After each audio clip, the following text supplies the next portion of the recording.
আমাদের মনে হয়েছিল ডাক্তাররা ভগবান এবং ডাক্তারদের মতন মানুষ হন না। আজকে 4 বছরের মধ্যে দৃশ্যটা এতটাই পাল্টে গেছে যে ডাক্তারদের নিজেদের অধিকারের জন্য এইভাবে লড়ে যেতে হচ্ছে। বারবার আক্রান্ত হচ্ছেন তারা এবং ভবিষ্যতেও যে হবেন না তার কিন্তু কোনো গ্যারান্টি নেই। তো যে সমস্ত ডাক্তাররা এই প্রতিবাদ আন্দোলনে সামিল রয়েছেন তারা বৈধ কারণেই সামিল রয়েছেন।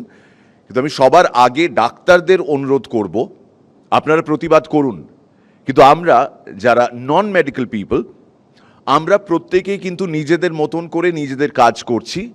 তারপর যে অবসর সময়টা পাচ্ছি সেই অবসর সময় আমরা প্রতিবাদ করছি। একথা সত্যি যে অনেক জায়গা থেকে এই আহ্বান মানুষ তুলছেন এবং বলছেন যে ডাক্তারদের কাজে ফেরা উচিত, কারণ গরিব মানুষ সাফার করছে। সবার প্রাইভেট হাসপাতালে গিয়ে